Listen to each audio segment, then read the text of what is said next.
I welcome you all with my love and respects. The subject which we are supposed to discuss today is who am I? The ultimate person. There are many types of questions which we ask in our life.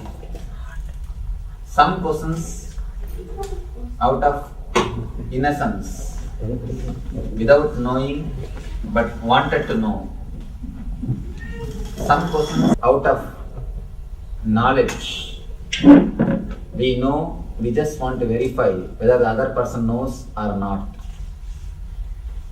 Third type of questions out of ignorance.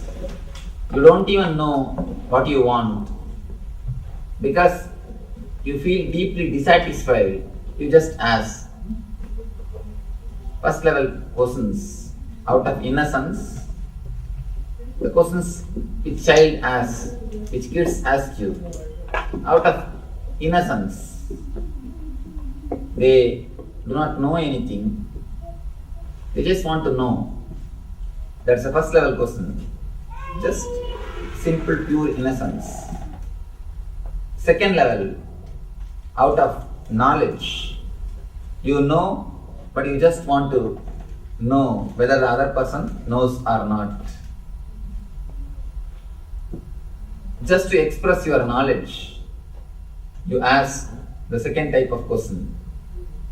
Questions out of knowledge, just to show the proud. The third type of questions out of ignorance. We do not even know what for we are asking. Whether we want to know the answer at all, even that much, we do not know. Just expressing that we are in confusion, but not knowing what to ask. Just to ask something. We have to ask something. So we start asking. I have seen many people coming to me and asking, Swamiji, please tell us something about enlightenment, something about God, something about spirituality.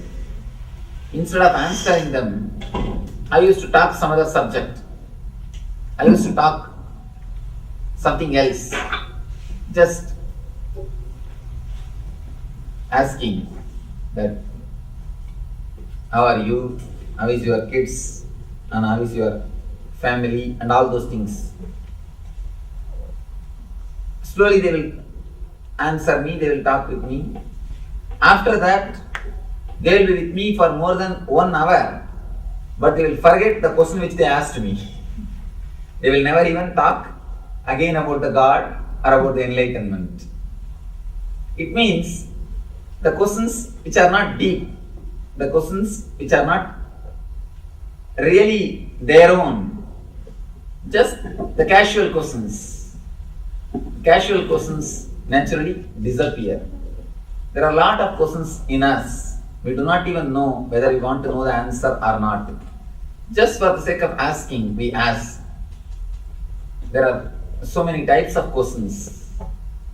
This is the question which is ultimate. Who am I? Who am I? Is the question which is ultimate. Why? Why we say the question, who am I, is the ultimate? Because the moment you ask these questions, the moment you ask this question, who am I, all other questions disappear. And not only that, the very questioning mind dissolves. The very mind which questions us, which continuously creates questions, dissolves. Mind survives by question. Mind always survives by question. As long as the mind is alive, as long as the mind survives, you will see, you will be having only more and more and more questions. I have always seen the questions getting provoked, questions getting multiplied, questions becoming more by answers. Answers never quench the thirst of questions. Answers never stop the person asking questions. Answers never clear doubts. It always creates more questions. There is a beautiful sloka in the Gita. Arjuna asks, Kim tat Brahma kimatyatmam? The way in which, what is Brahman? What is Adhyatma? The way in which the Jivan Muktas react, Jivan Muktas live, and Jivan Muktas respond to the world. What is all the science? What actually happens? He is just placing so many questions to the Krishna. Krishna says, if I ask you to repeat once more the questions, you will not even know to repeat the same question. It is just out of ignorance, without even knowing what you are asking, you are asking. When you ask, when we put the questions, we just express the deep confusion which is in our being, nothing else. When you ask this question, who am I? The ultimate question to yourself, it not only solves the questions, it dissolves the very questioning mind. The mind which continuously creates questions, the very mind is dissolved.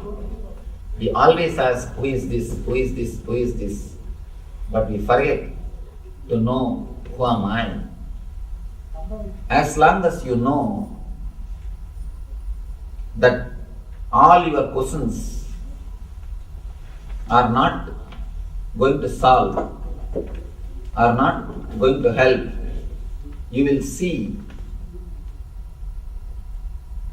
the question, the mind, the source from where the questions raise. Unless the source from where the questions raise, if that is realized, all your questions are going to create only more and more questions. If the source is poisoned, the water fountain also will be filled with poison. If the water source is filled with poison, naturally you will see the water fountain is also filled with poison. If the water source is pure, the fountain also will be pure. The source of our thoughts, source of our mind is nothing but the question. The source of our mind is question. Unless you solve that, unless you question that, we are never going to come out of questions. I'll take few words and express it from a smallest book I read, but greatest book. It's a very smallest book, but greatest book I've ever read. It's a book from one of the popular saint, enlightened master who lived in India called Ramana Maharishi. He's called Bhagavan Ramana Maharishi. He's one of the very popular enlightened master who lived in South India. He has written a book, a small booklet. It's not even a book, just a small booklet, few pages of booklet, which says, Who am I? The title of that booklet is Who am I? The very question is so beautiful, it just gives full stop to all other questions. When you ask the ultimate question, who am I? Really, intensely, all your questions becomes quest. All your urge becomes urgent. You start traveling towards the experience, not towards the answer. There are two types of questions. One type of question leads you to the answer. Answer means what? A philosophy or more and more confusion. Any question which leads you to the answers will give you a philosophy, will give you more and more words, more and more confusion. But the question which leads you towards the experience, Only that can lead you to dissolve the questions. Only that can lead you to experience the ultimate bliss or ultimate truth of the life. Generally, we all know who we are socially. If I ask someone of you, who are you? You may tell your name. Again, if I ask, you may tell, I am the son of so and so. I am the grandson of so and so. I am the husband of so and so. I am the brother of so and so. I am the father of so and so. I am the grandfather of so and so. I am the neighbor of this person. I am friend of so and so. You are friend for your friend. You are husband for your wife. You are son for your father. You are father for your son. But who are you for you? When you just turn towards in, try this small experiment when you find time. When you go back to your house, close the door of your room, sit alone and start contemplating. Really, who am I for myself? You will see so many social answers coming inside you. If you are well read in the spiritual philosophy, you will start telling, I am Atman, I am God, I am a spiritual being. What it means? I have seen many people coming and telling me, I am Atman. Alright, you are Atman. What it means? What's the meaning of the word Atman? No answer. Either you think your body by your own instinct, or you think you are Atman by your intellect, not based on your experience. Either based on instinct or based on intellect.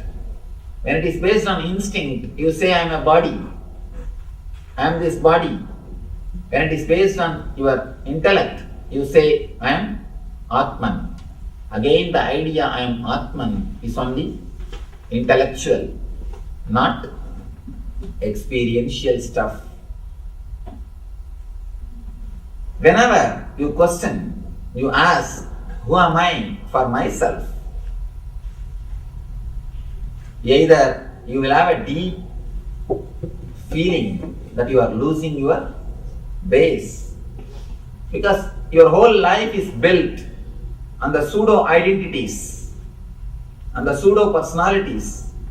Continuously you associate yourself with something. Continuously you associate yourself with somebody, some situation, some person, some relationship.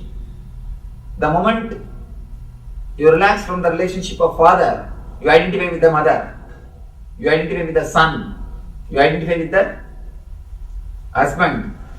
You continuously play between these personalities. You cannot be alive without the social identity. You cannot exist without social personality or pseudo identity. So you continue to play between the identities. Most of the time, even your spiritual practices, you take up just to fulfill your identity, just to boost your identity. Most of our religion, even the religion, is taken to show who we are, to show who I am, to show who is here. So the continuously we play between the identities. This identity, next that identity, next that identity. We continuously play between identities.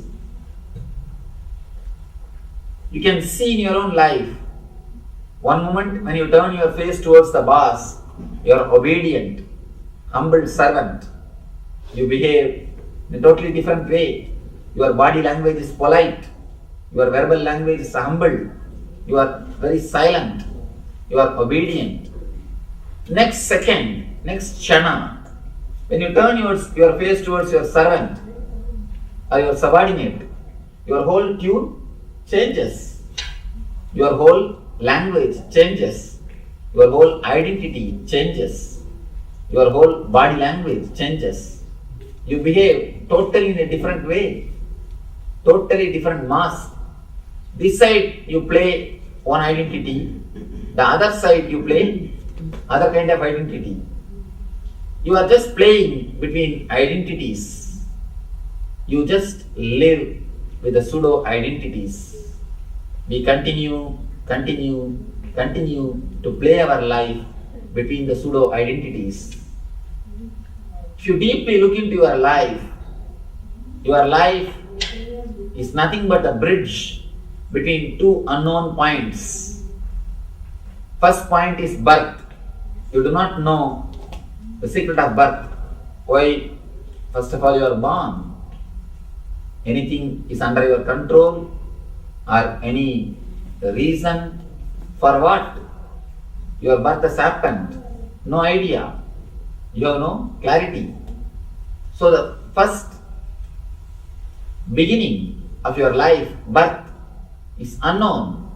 The next end, the death, naturally, it's unknown. We do not know when we are going to die or what is going to happen after death.